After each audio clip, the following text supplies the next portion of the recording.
Muy bien, buenas tardes, ¿cómo estáis todos? Bien, pues ya buenas tardes, además por mi reloj que no lo he cambiado son las 1, ¿eh?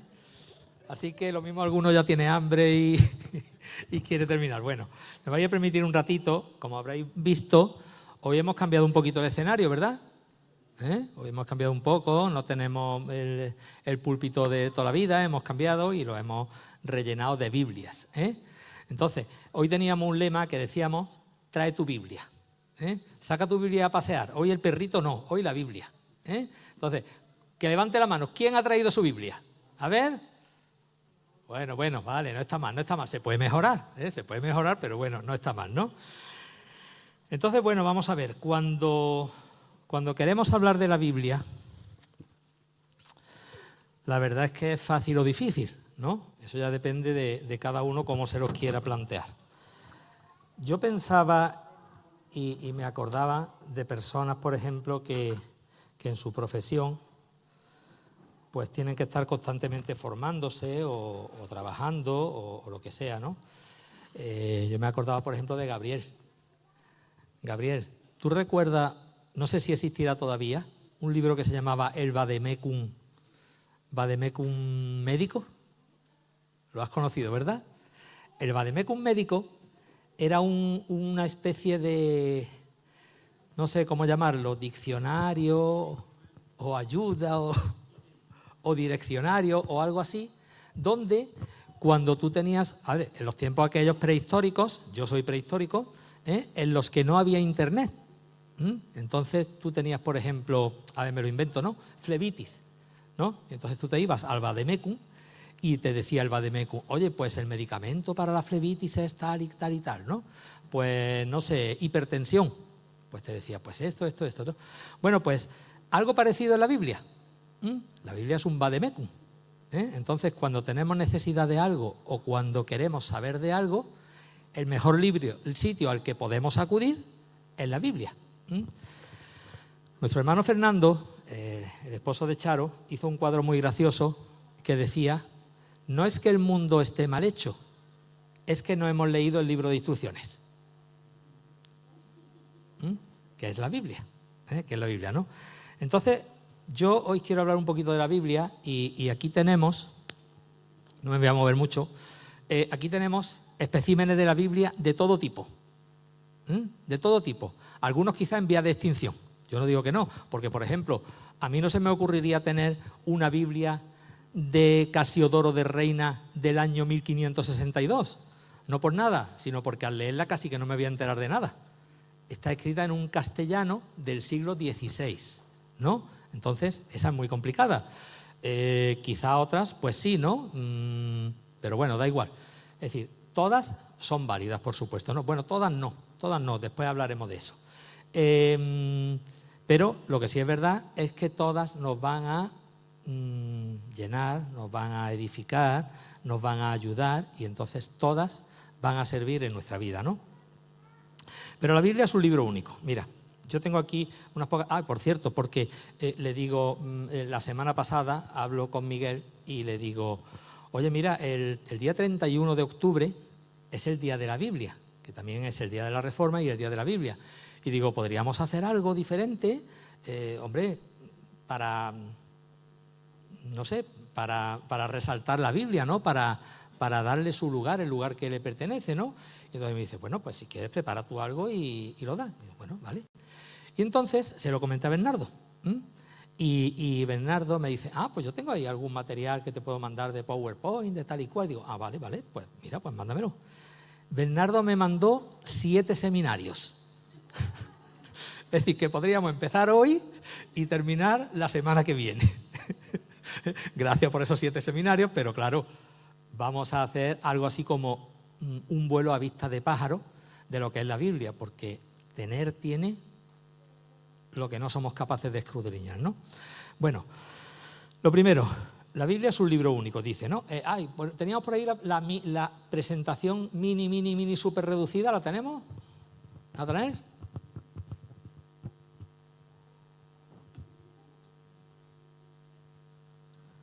Y yo tenía también un mando, sí, que está aquí. Bueno, ¿cómo os ha sentado el cambio de hora, por cierto? Bien. bien, ¿no? Además, ayer alguno estaría en la playa, ¿no? Y hoy casi con chaqueta. Bueno, ahí tenemos ya. ¿Qué dice? La Biblia única en su especie. ¿Vale? Vamos a seguir pasando. ¿Cómo nos llegó la Biblia? ¿No? Bueno, pues la Biblia, desde la duda que Satanás sembró en Eva, en Génesis capítulo 3, 1, 7, donde cuestionó la palabra de Dios y le dijo, no, eso no es lo que Dios ha dicho, sino que sabe Dios que cuando comáis de ese árbol, pues conoceréis el bien y el mal, ¿no? Entonces, desde ese momento, la Biblia o la palabra de Dios ha sido cuestionada. La Biblia tiene 66 libros, 39 del Antiguo Testamento y 27 del Nuevo Testamento. Tiene 1189 capítulos, 31.173 versículos y hay mucho material en la Biblia que atrae a la gente a cuestionarla, por supuesto. No nos ha llegado como la conocemos hoy, sino que ha tenido un largo viaje hasta llegar a nosotros en la forma que tenemos. Es decir, esto que tenemos en la mano, a lo que muchas veces no le prestamos mucha atención, ha costado muchas vidas, ha costado mucha sangre, ha costado mucho sufrimiento, ha tenido un precio muy, muy alto.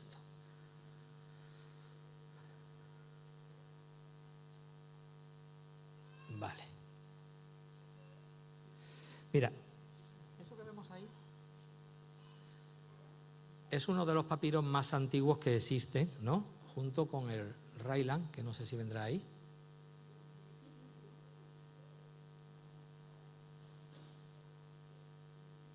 Ese es, vale. Este papiro que veis aquí, yo lo he ampliado. Es decir, es mucho más chiquitito. Vale, bueno, pues la Biblia se compone de miles y miles y miles de trocitos como estos.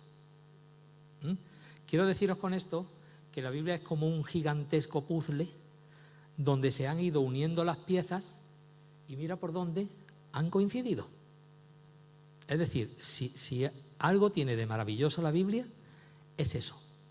¿Cómo puede ser que hayan habido tantos trocitos de la palabra de Dios desperdigados por todos sitios y se hayan podido unir? Fijaros, hay un lugar famoso que es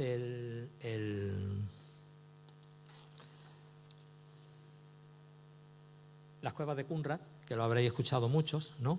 Bueno, pues en esas cuevas, en el año, creo que fue en el 1946 o algo así, se descubrieron un montón de tinajas y de barro y de contenedores donde había un montón de papiros y de versos de libros enteros de la Biblia. Por ejemplo, del libro de Isaías había varios ejemplares, ¿no? Y así de otros muchos libros. Mira por dónde coincidían exactamente con todos los trocitos que había desperdigados por todo el mundo. Eso ya de por sí solo es algo muy significativo, ¿vale o no? El nombre de la Biblia significa biblos, que significa libros, porque eso sí, la Biblia no es un libro, la Biblia es una biblioteca completa, es una colección de libros. 66 libros, donde se les conoce como la Escritura. Hay versículos muy famosos que hablan de la Escritura, como por ejemplo el de 2 Timoteo. Toda la Escritura, seguro que muchos lo sabréis de memoria, es inspirada por Dios y útil para redarguir, para corregir y para instruir en justicia. Y se la conoce así, como la palabra de Dios. Bueno, ahí tenemos los libros, ¿no? Esos son todos los libros de la Biblia.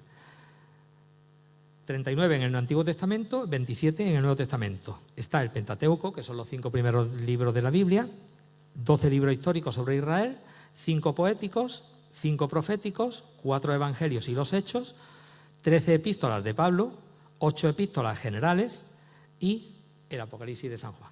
Y en eso encontramos de todo: poesía, sabiduría, historia, hasta erotismo. Sí, ¿por qué no? Hasta erotismo. También existe en la Biblia eso, en el Cantar de los Cantares.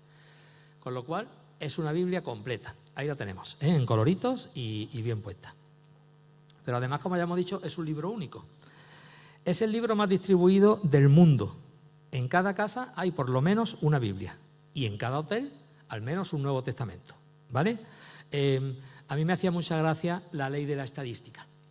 La estadística dice así, algo así como que si yo tengo 2 coches y mi vecino no tiene ninguno, cada uno de los 2 tenemos uno. Eso es lo que dice la estadística. Con lo cual habrá casas donde haya 8 Biblias y habrá casas donde no haya ninguna. ¿Qué más nos dice? Fue el primer libro, es el libro más distribuido, como hemos dicho, del mundo. A ver si esto pasa. Ahí. Fue el primer libro que se imprimió en la imprenta de Gutenberg en el 1450. ¿Qué nos dice? El libro más distribuido, es el libro más traducido a 1200 idiomas, 1000 dialectos y se sigue traduciendo. De hecho, la Sociedad Bíblica Unida, una de las finalidades que tiene es seguir traduciendo la Biblia a lenguas, dialectos o lugares donde no ha sido traducido. ¿Qué más? Pues es un libro único también porque fue escrito por unos 40 autores diferentes. Pedro, un pescador; Amós, un pastor; Josué, un militar; Nehemías, un copero; Josué, un militar; Nehemías, un copero; Daniel, un primer ministro; Lucas, un médico; David y Salomón, reyes; Mateo, un cobrador de impuestos; Pablo, un rabino. Y bueno, todos fueron a parar al mismo sitio. ¿Por qué más es un libro único? Pues porque fue escrito en un periodo de tiempo de 1500 años, entre el 1500 antes de Cristo aproximadamente al 95 después de Cristo. Porque esto es una cosa interesante. Digo 95 después de Cristo porque hace mucho tiempo se pensaba que la Biblia, el Nuevo Testamento especialmente, se había escrito mucho después. Hay algunos que la situaban en el siglo II y todo eso, pero con el paso de los años, la historia, la arqueología y las pruebas han hecho que los evangelios y los textos bíblicos vayan rejuveneciendo. Es decir, eso es lo que ha ido demostrando que fueron escritos mucho más cercanos al tiempo en que ocurrió de lo que se pensaba, y eso es bueno. Fue escrito desde diferentes lugares, desde Babilonia hasta Roma. ¿Vale? ¿Qué más? Contiene diversa literatura, como ya hemos dicho: historia, filosofía, derecho, biografía, poesía, cartas, amonestaciones, exhortaciones, libro erótico, profecías, etc. ¿Qué más?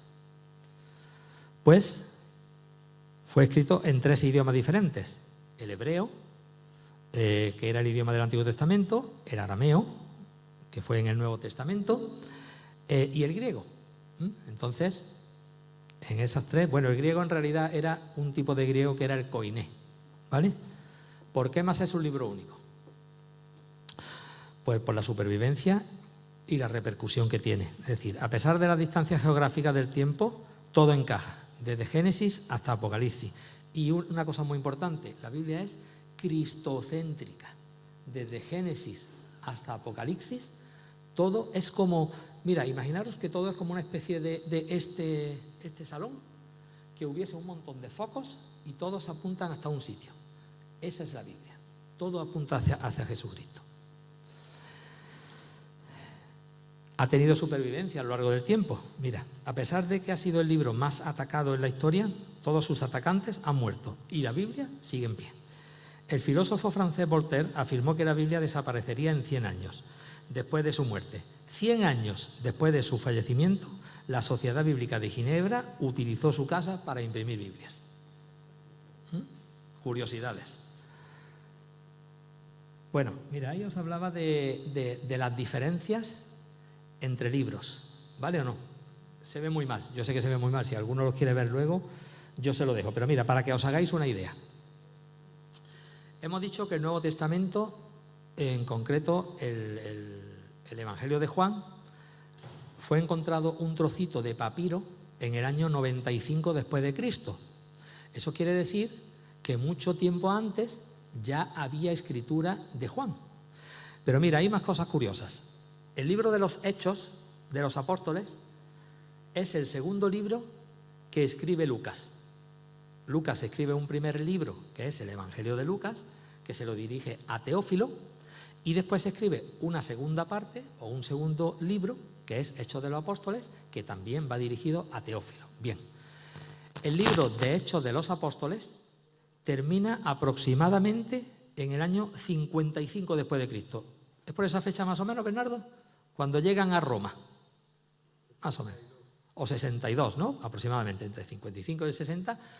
Ahí llegan a Roma, ¿vale? Y ahí se termina Hechos de los Apóstoles. No sigue contando qué más ocurrió. Es decir, no cuenta, por ejemplo, el martirio de Santiago, donde muere en el año 62 o 64, por ahí, ¿no? No cuenta la muerte de Pablo, no cuenta la muerte de Pedro, no cuenta la destrucción de Jerusalén en el año 70 después de Cristo. ¿Qué significa eso?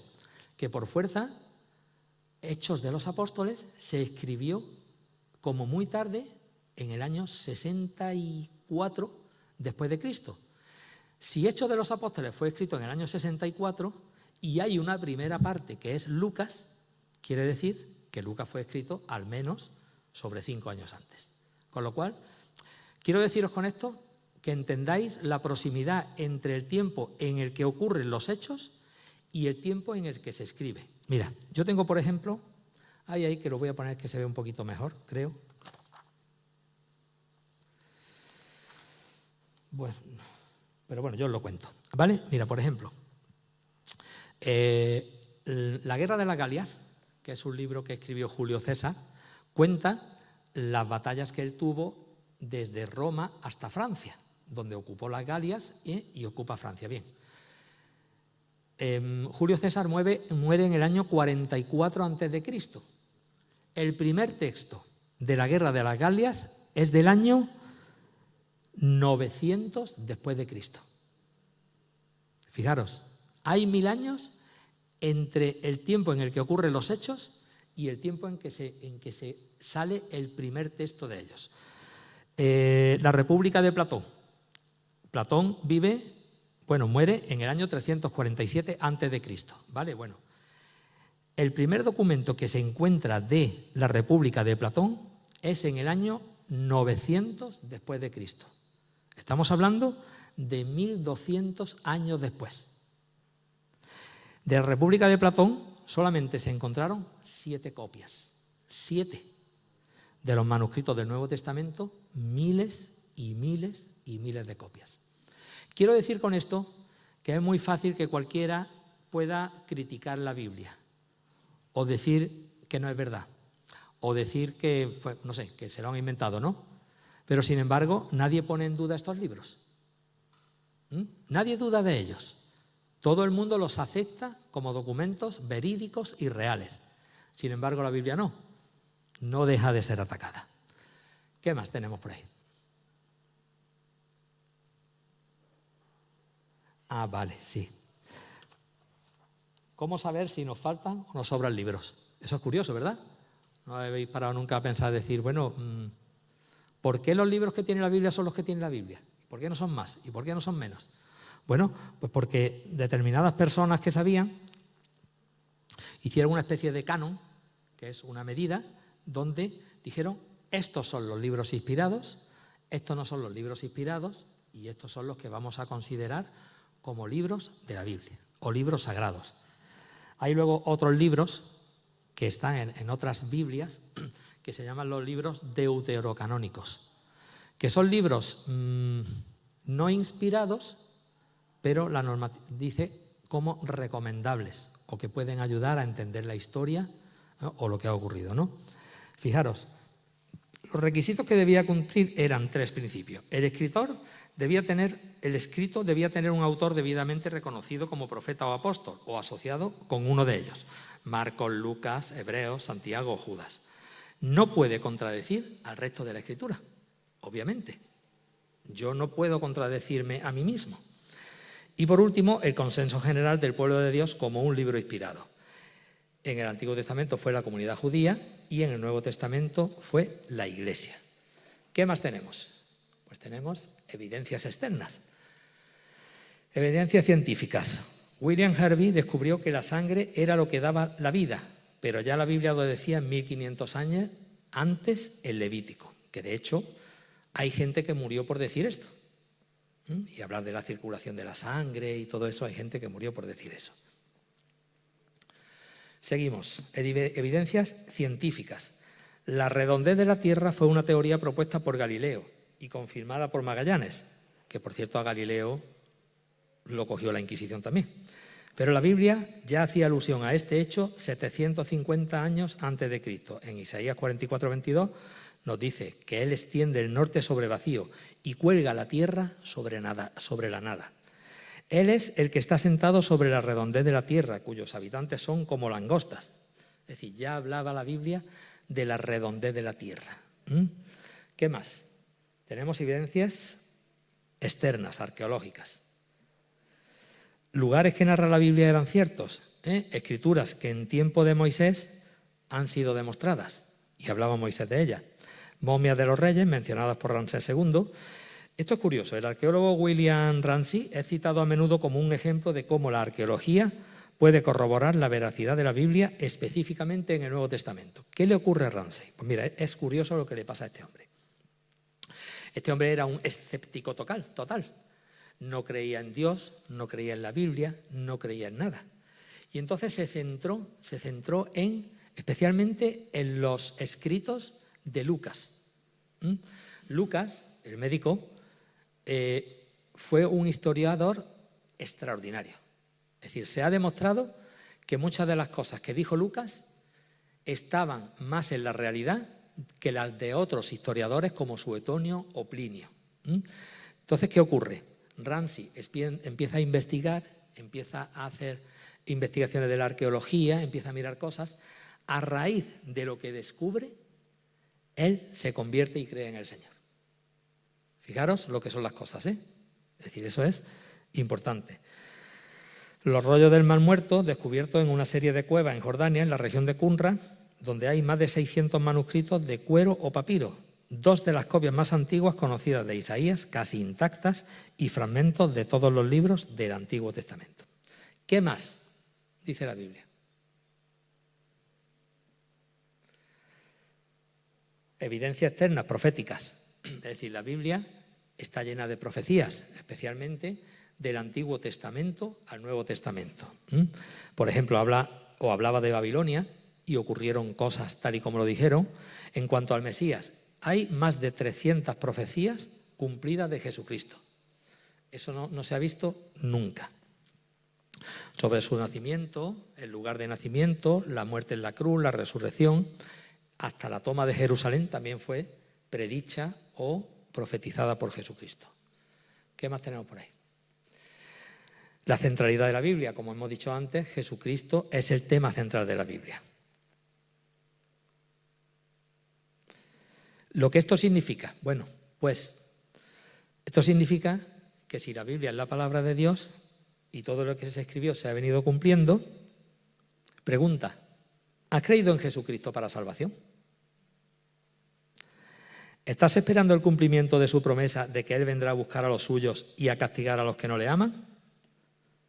Y tercero, ¿crees tú en la palabra del Señor? La Biblia, además, ha sido un libro prohibido. No sé si se ve. Ahí está, ¿vale? Bueno, eso es, a ver si lo encuentro. Permitidme. Eso es un Nuevo Testamento de los que tenemos por aquí. A ver si lo encuentro. Creo que es este. Sí.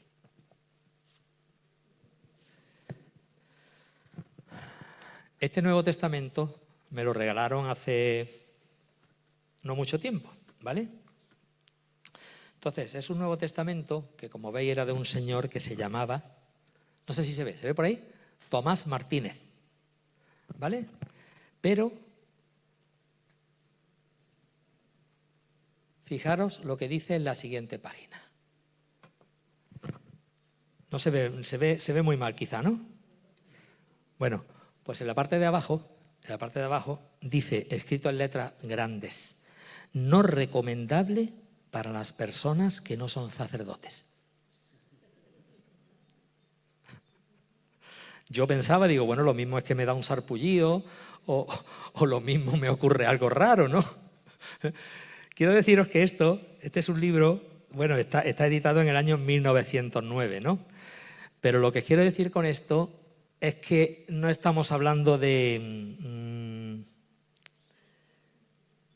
la Inquisición, ¿eh? No estamos hablando de hace 500 años, no estamos hablando de hace 600 años.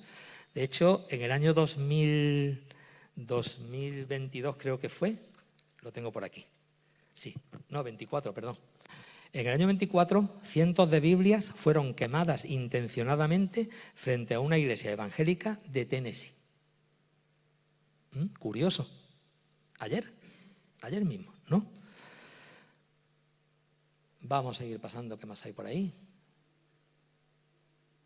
Ahí está, esa es la noticia que yo os quería mostrar de Tennessee. Bueno, y esta es curiosa también, fijaros.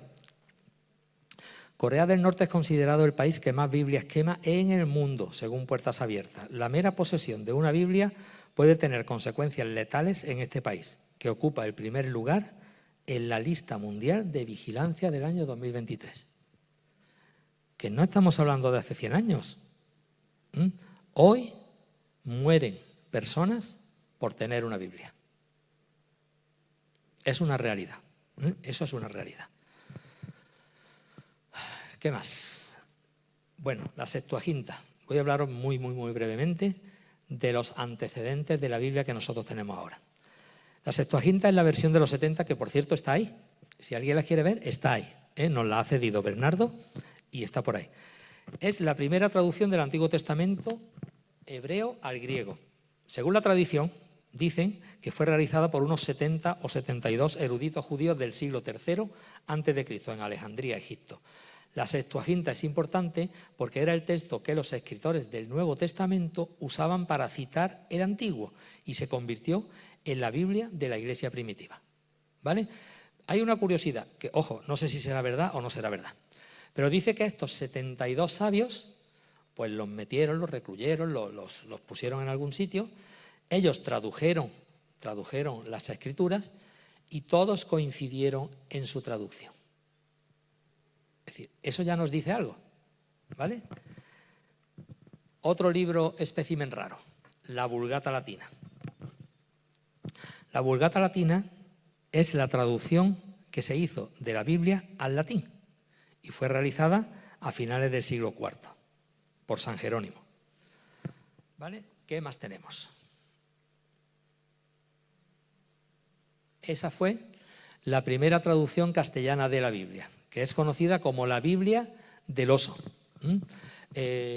Íbamos a tener una Biblia del oso, pero al final no ha podido ser, y entonces hemos tenido la segunda Biblia más antigua, que es aquella que hay allí, que se llama la Biblia del cántaro, que es, para que lo entendáis, Casiodoro de Reina fue el primero que hizo la traducción de la Biblia al castellano, ¿vale? Y en el año 1602, un compañero suyo, otro monje, Cipriano de Valera, hace una revisión de esa Biblia. Y entonces es conocida como la Biblia de Cipriano de Valera, de la que tenemos aquí ejemplares, que también podéis mirarla. Seguimos. Esto es importante, sí. Biblias alteradas. Cuando yo paseo por aquí, por donde están todas las Biblias, bueno, pues yo puedo mirar y más o menos pues veo Biblia de tal, Biblia de cual, Biblia de no sé dónde, Biblia de no sé qué. Pero si no tienen el texto o si no tienen lo que tienen que tener, su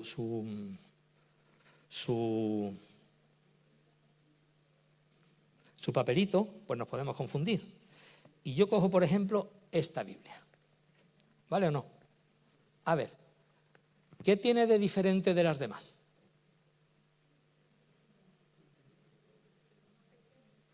Bueno, es un poquito más pequeña, bien. ¿Qué más? El contenido. Esa es su diferencia. Esa es su diferencia. ¿Qué quiero decir con esto? Todas las Biblias que tenéis aquí, la gente las mal llama protestantes o católicas, me da igual. Yo puedo coger cualquier Biblia de estas, cualquiera, me da igual la que queráis, y todas las Biblias están igual traducidas. Quizás unas tengan un lenguaje más actual que el otro, porque como yo he dicho antes, si yo me pongo a leer una Biblia del año 1900, pues lo más normal es que haya palabras de las que no me entere. Eso es lo más normal, ¿no? O haya ahora traducciones quizás que sean como un poco más actuales a nosotros, ¿no? Pero el verdadero problema viene cuando determinados grupos religiosos quieren llevar la Biblia hacia ellos. La Biblia no se toca. La Biblia tiene el texto que tiene y no se puede tocar. ¿De quién estoy hablando? Pues estoy hablando de los testigos de Jehová. ¿Vale? Mira, hay dos textos que vamos a ver. ¿Por qué está alterado? Bueno, para los testigos de Jehová, para los ruselistas, realmente Dios o Jesucristo no es Dios, sino que es, por decirlo de alguna forma, un Dios, no Dios, en mayúscula. Fijaos, Juan capítulo 1, versículo 1. En el principio era el Verbo, y el Verbo era con Dios, y el Verbo era Dios. Reina Valera, Juan 1:1. En el principio existía la palabra, y la palabra estaba con Dios, y la palabra era Dios. Biblia de Jerusalén, mal llamada Biblia católica. Mal llamada digo porque a mí me da igual leer una que otra. Biblia del Nuevo Mundo, de los testigos de Jehová. En el principio la palabra era, y la palabra estaba con Dios, y la palabra era un Dios, en minúscula. Seguimos. Otro versículo más, vamos, a título de ejemplo. Hay más, pero creo que es importante que por lo menos sepamos esto. Los testigos de Jehová también piensan que la vida eterna se entiende de una manera muy especial, como que se van a salvar 144.000 escogidos. Bueno, es largo de explicar, ¿no? Nosotros creemos, tal y como dice la palabra, que la vida eterna es vida que no termina. Es decir, cuando estamos aquí y estamos vivos, pasamos de vida a vida. No hay trance, no hay corte, no hay nada. Es como si pasáramos de una habitación a otra. Eso es lo que dice la Biblia. Cuando Jesucristo estaba en la cruz, tenía dos compañeros. El mal llamado ladrón bueno y el mal llamado ladrón malo. Bueno, dos compañeros. Y uno de ellos, como sabéis todos, creyó en Jesucristo. ¿Qué le dijo? Entonces Jesucristo le dijo: en verdad te digo, 2 puntos. Hoy estarás conmigo en el paraíso. Es hoy, no mañana, ni pasado, ni dentro de 400 años. Versión Nácar Colunga. Él le dijo: en verdad te digo, hoy serás conmigo en el paraíso. Versión del Nuevo Mundo, que nunca he sabido por qué se llama del Nuevo Mundo, pero bueno. Verdaderamente te digo hoy, 2 puntos. Estarás conmigo en el paraíso. ¿Cuándo? Eso no lo sabemos. Estarás algún día, ¿no? No quiero entretenerme tampoco mucho en esto, simplemente deciros que aparentemente todas las Biblias pueden ser iguales, pero simplemente tenemos que tener cuidado con algún tipo de Biblia. Entonces, por lo demás, cualquiera de estas Biblias es perfectamente válida para que encontréis a Jesucristo en vuestra vida. Perfectamente válida. Y para que sea el manual de instrucciones. Por último, antes y ahora.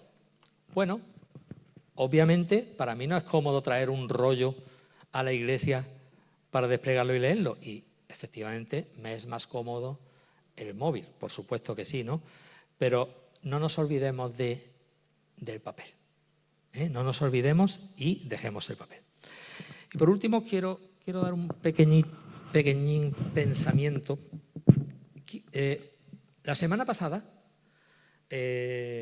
John nos estuvo hablando de Lucas capítulo 8.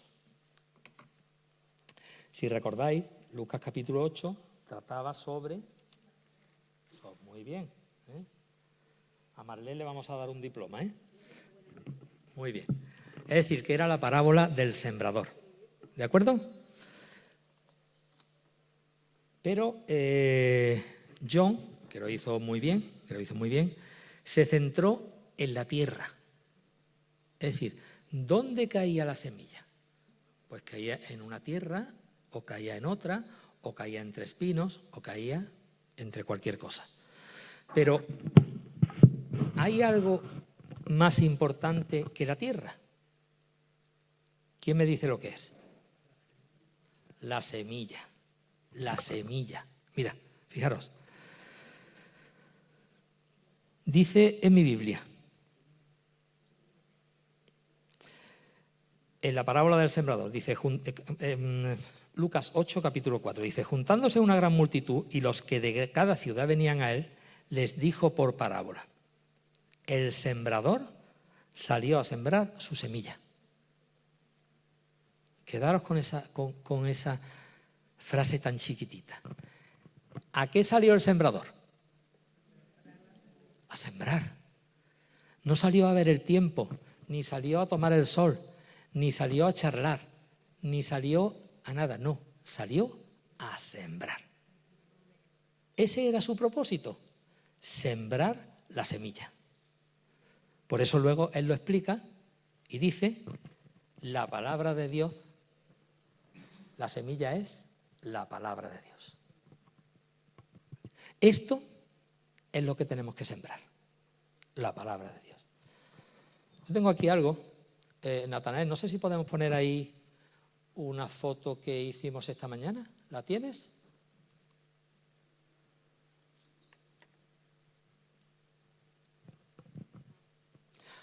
A Natanael le he dado yo trabajo esta mañana, lo he puesto ahí. Eso es esto. ¿Vale? Eso es esto. Pero, voy más. Miguel, ¿esto qué es? Trigo, ¿verdad? ¿De cuándo es este trigo? De hace 3 o 4 años. ¿Sabéis por qué lo tengo? Porque yo soy como el de los talentos. Que me dieron el talento y lo escondió. Yo soy igual. ¿Por qué? Porque a lo mejor lo siembro y no sale. Porque a lo mejor no entiendo de agricultura. Es decir, por 1000 cosas, me da igual. ¿Creéis que este es el lugar del trigo? No, ¿verdad? Oye, ¿y yo lo puedo poner aquí en mi Biblia? Y sacarlo dentro de otros 10 años. ¿Y sabéis lo que seguirá siendo? Trigo. Ahí está. Más antiguo que el papiro Ramsey ese que hemos visto. Quiero decir con esto que si recibimos la semilla y se nos ha encomendado, el sembrador, ¿a qué salió? A ver, no lo oigo. A sembrar. A sembrar. Esa es nuestra función. La semilla la tenemos. Las ganas, no lo sé. Yo a veces no, a mí me cuesta trabajo, la verdad. Pero mira, muy poco ya lo que me queda. Me aguantáis un minuto más. Pablo, el apóstol Pablo, antes de morir, dirige una carta que es la segunda de Timoteo, es conocido como el Testamento de Pablo. ¿Vale? Entonces, Pablo le manda una carta a Timoteo. No sé si lo tengo por ahí, igual lo tengo, ¿no? No lo sé. Esa es, vale. ¿Vale?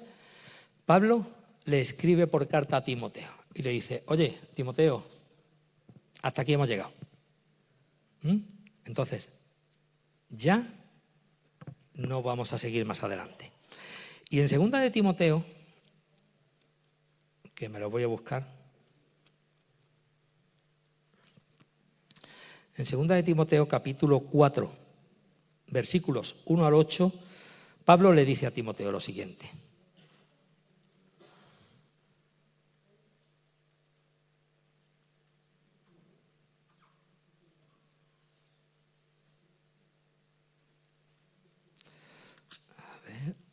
Aquí está. Aquí. ¿Vale? Le dice Pablo a Timoteo. Capítulo 4, versículos del 1 al 8. Te encarezco delante de Dios y del Señor Jesucristo, que juzgará a los vivos y a los muertos en su manifestación y en su reino, que prediques la palabra, que instes a tiempo y fuera de tiempo redarguye, reprende, exhorta con toda paciencia y doctrina, porque cuando vendrá tiempo, cuando no sufrirá la sana doctrina, sino que teniendo comezón de oír, se amontonarán maestros conforme a sus propias concupiscencias, y apartarán de la verdad el oído, y se volverán a las fábulas. Pero tú, sé sobrio en todo, soporta las aflicciones, haz obra de evangelista y cumple tu ministerio, porque yo ya estoy para ser sacrificado, y el tiempo de mi partida está cercano. He peleado la buena batalla, he acabado la carrera, he guardado la fe. Por lo demás, me está guardada la corona de justicia, la cual me dará el Señor, juez justo en aquel día, y no solo a mí, sino también a todos los que aman su venida. Este fue el testamento de Pablo a Timoteo. Pablo tenía una pelea, pero ya la había peleado. Tenía una carrera, pero ya la había corrido. Y tenía una fe y la había guardado. Jesucristo. Marcos, capítulo 16.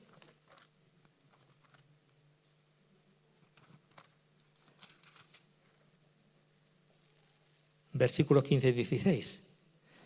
Y les dijo, bueno, esto ya es cuando va a ser ascendido al cielo, ¿eh? Bueno, yo me imagino esta escena. Imaginaros que Jesucristo está con los apóstoles y de pronto empieza a elevarse o empieza a ser tomado. Es como el que, a mí se me ocurre la expresión esta del que va en el tren, y se asoma por la ventanilla y le dice, oye, que no te olvides de regar los melocotones, o algo importante, ¿no? Es decir, algo. Entonces Jesucristo les dice, id por todo el mundo y predicad el evangelio a toda criatura. El que creyere y fuere bautizado será salvo, mas el que no creyere será condenado. En el texto de Mateo 28 dice, id y haced discípulos. Discípulos. Ese es el mensaje que Dios nos da. Y bueno, hasta aquí lo que quería explicaros de la Biblia. No sé si se ha entendido bien o no se ha entendido bien, o incluso si hay alguna pregunta con respecto a todo esto. Ahora, otra cosa es que yo sea capaz de responderla. A ver, ¿alguna pregunta? ¿Habéis aprendido la lección? Mira que me pongo a preguntar, ¿eh? ¿Todo bien? Bueno, pues entonces, si os parece, oramos y damos gracias al Señor por la semilla, por la palabra, por la Biblia. Señor y Rey nuestro, gracias, Padre, te damos por este día, Señor, porque tú eres bueno para con nosotros, Señor, y porque nos regala, Señor, esta semilla, nos regala esta palabra, Señor, que es tu palabra directa, Señor, y queremos realmente, Señor, darle buen uso, Padre. Te pido que lo bendigas, Señor, y que tú seas el centro de todo, Señor, que tú sigas gobernando nuestra vida y que nos ayudes, Señor, en tu sabiduría a proclamar este evangelio y a esparcir esa semilla. En tu santo nombre, Señor, te lo pedimos. Amén. Que el Señor